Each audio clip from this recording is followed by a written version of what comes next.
je vais en venir directement donc, au sens de ma candidature. D'abord, il faut faire le constat des 2 ans qui viennent de s'écouler, qui ont été marqués bien sûr par cette crise sanitaire, qui s'est greffée sur une crise économique et sur une crise sociale, et puis qui l'a aggravée.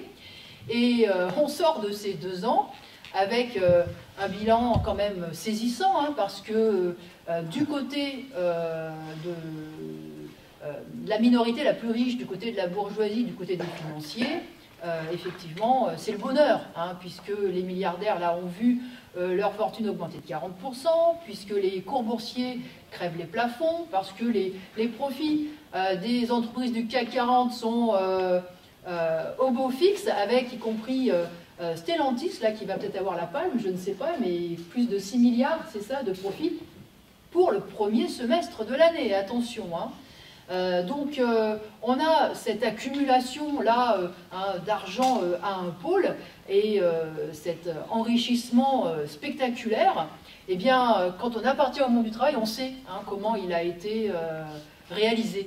Parce que pour le monde du travail, ça a signifié plus de précarité, plus de chômage, ça a signifié des augmentations de cadence, parce que dans toutes les entreprises, il y a eu des suppressions d'emplois, parce que des équipes d'intérimaires ont été renvoyées, parce que les départs en pré-retraite, pas remplacés, bien sûr, se sont multipliés, les rythmes de travail donc, sont devenus de plus en plus fous, et puis aussi parce qu'il y a eu des salaires bloqués, parce qu'il y a eu des primes qui ont été supprimées. Enfin, cet argent-là, ces milliards qui s'accumulent à un pôle, ils ont été réalisés sur plus d'appauvrissement, plus de précarité, plus d'exploitation du côté du monde du travail. Alors pour nous, la conclusion est simple, et je me présente dans cette campagne pour affirmer cette vérité, c'est que si les travailleurs ne veulent pas être les éternels sacrifiés, s'ils n'acceptent pas qu'une minorité prospère en aggravant l'exploitation et l'appauvrissement du reste de la société, eh bien il faut qu'ils se battent.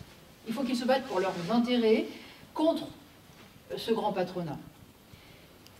Et je le dirai, je le répéterai, mais les travailleurs n'ont pas besoin de promesses électorales. Ils ont besoin d'un plan de combat pour défendre justement leurs conditions d'existence. Et je pense là aujourd'hui aux intérimaires qui sont renvoyés du jour au lendemain, qui vivent dans l'insécurité permanente. Je pense à ceux qui ont par exemple des incapacités physiques et qui n'arrivent pas à trouver un emploi. Je pense à toutes ces femmes qui élèvent toutes seules leurs enfants et à qui on ne propose que des petits boulots mal payés. Je pense à tous ceux, même dans les entreprises, qui n'arrivent plus à suivre les rythmes de travail, qui n'arrivent plus à suivre les cadences. Je pense à tous ceux qui triment du matin au soir avec des problèmes de salaire.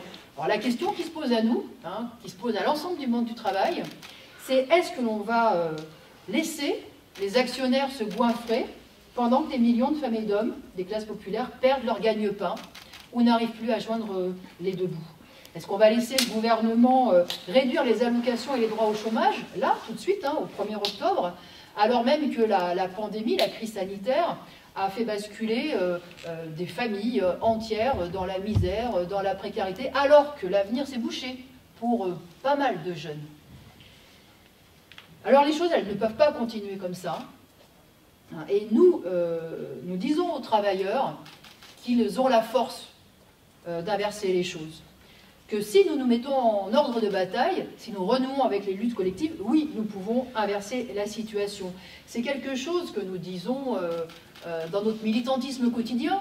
C'est quelque chose que les camarades, là, autour de moi, répètent du matin au soir dans les entreprises. Et c'est ce que je porterai aussi donc dans cette campagne présidentielle en tant que candidate.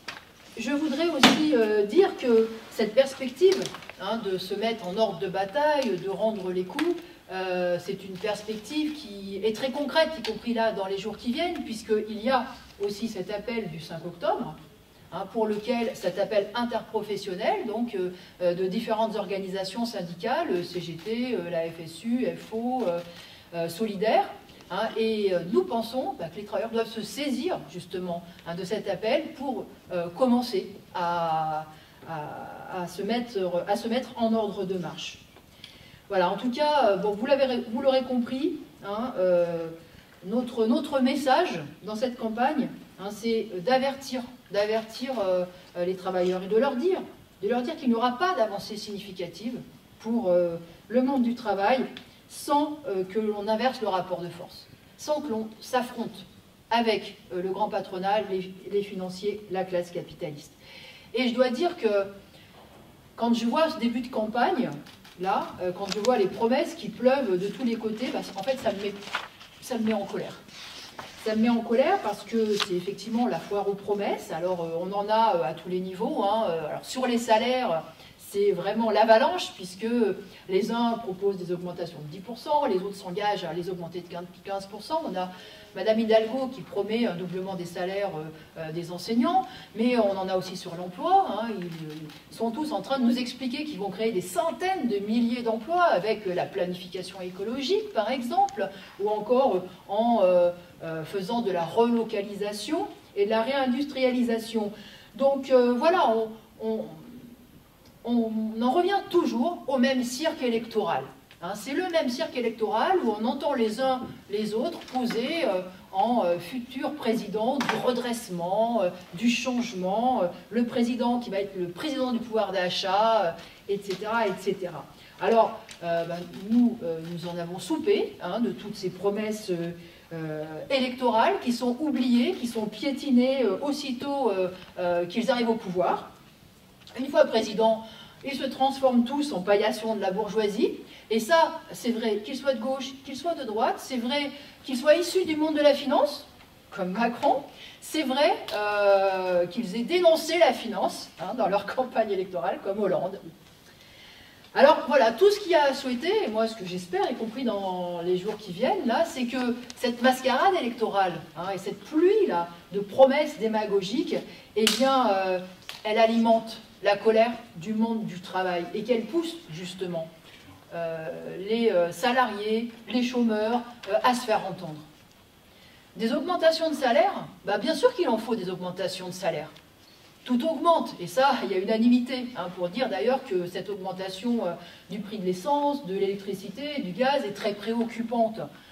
Donc c'est une réalité qu'il y a cette augmentation des prix qui appauvrissent, hein, en particulier les classes populaires. Et puis c'est vrai que si la flambée des prix des matières premières sur les marchés continue, ça se répercutera forcément, y compris sur les produits alimentaires, peut-être sur la baguette de pain, hein, demain. Donc oui, il faut augmenter les salaires. Aujourd'hui, j'ai vu que tous les journaux évoquaient l'augmentation de 34 € hein, du SMIC brut, y compris certains, hein, disant que c'est du jamais vu en cours d'année. Alors franchement, ça me révolte. Ça me révolte parce que d'abord, ce n'est pas une augmentation de salaire, puisque c'est juste, hein, l'équivalent en fait, de l'augmentation des prix. Hein, mais le SMIC, il reste bel et bien bloqué, en fait. Hein, quand on réalise, hein, enfin, quand on voit que le SMIC net n'est même pas encore à 1 300 € par mois, hein, eh bien, on mesure qu'en réalité, cela condamne des millions de femmes et d'hommes à la misère, à travailler dur, ça c'est sûr, mais ça les condamne à la misère. Et d'autant plus qu'on sait aussi que beaucoup, hein, parmi ceux qui sont au SMIC, sont obligés de travailler à temps partiel. Alors oui, ces augmentations de salaire, il les faut, elles sont urgentes, c'est une nécessité, mais il faudra aller les arracher au grand patronat, il faudra aller les arracher, hein, à la classe capitaliste. Et c'est pareil, hein, pour ce qui concerne la lutte contre le chômage. Cette lutte contre le chômage, c'est une nécessité. Je ne vais pas revenir sur toute la démagogie, hein, autour des emplois non pourvus, mais la réalité, c'est qu'il y a plus de chômeurs, c'est qu'il y a plus de précarité, hein, et que c'est une plaie pour toute la société, et en particulier ce chômage des jeunes est une plaie pour toute la société. Mais alors comment fait-on pour lutter contre le chômage quand on voit que partout, hein, le patronat s'emploie à supprimer des emplois et à surcharger ceux qui restent, hein, au travail de tâches. Comment on fait quand le grand patronat, et c'est la même chose d'ailleurs pour l'État, pour toutes les collectivités locales, impose l'augmentation des cadences et l'allongement du travail, quand il remplace de plus en plus d'emplois fixes en emplois précaires, parce qu'il pense qu'il y aura toujours un chômeur pour faire bouche-trou. Comment on fait quand on sait que justement supprimer ces emplois et charger la mule pour le grand patronat, c'est une question de profit, c'est une question de dividende. Il en va de leurs intérêts. En fait, les choses, elles sont simples. C'est nos emplois ou c'est leur profit. Voilà, c'est nos salaires ou c'est leurs dividendes. Ce sont des conditions de travail ou leur sinécure. C'est ça ce qui se passe réellement dans la société. Alors, il ne faut pas raconter d'histoire, créer des emplois, répartir la charge de travail, augmentation des salaires. Eh bien, c'est forcément une question de combat, c'est forcément une question de lutte contre les intérêts du grand patronat. Et chercher un bon candidat susceptible de gérer mieux le système, quand on appartient au monde du travail, c'est une impasse. C'est une impasse et même si je suis candidate, je ne joue pas, moi, à ce jeu-là. Je ne me présente pas avec un programme de gouvernement et je ne vise pas la présidence de la République parce que je ne veux pas être une gestionnaire de ce système. Une gestionnaire d'un système qui ne fonctionne bien que pour les riches. Moi, ce système, je veux le renverser. Et il faut le renverser. Il faut le renverser parce que le capitalisme, eh bien, il nous condamne à la concurrence. Il nous condamne aux crises. Il nous condamne au pillage et au dénuement d'une grande partie du monde. Il nous condamne, en fait, aux rivalités, aux guerres. Et je dirais même qu'il nous condamne à ce terrorisme. Sur le terrain de l'écologie, eh bien, c'est la même chose. Si on ne renverse pas le capitalisme, on court dans le mur, on court à la catastrophe. Le capitalisme, la course à la rentabilité, il tue la planète à petit feu. Alors, le courant que je représente dans cette campagne, il n'est pas nouveau.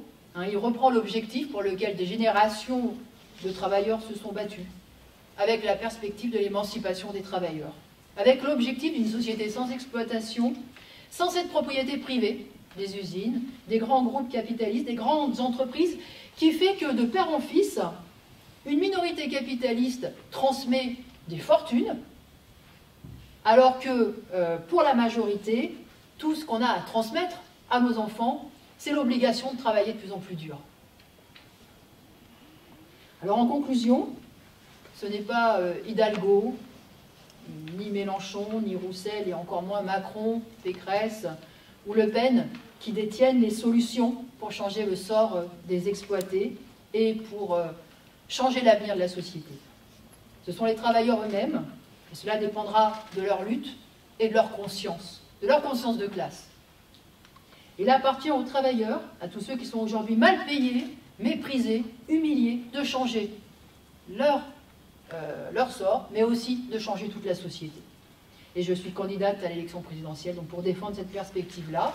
Tous ceux qui partagent cette conviction, ils pourront se regrouper autour de ma candidature. Ils affirmeront que le camp porteur d'avenir, c'est le camp des travailleurs.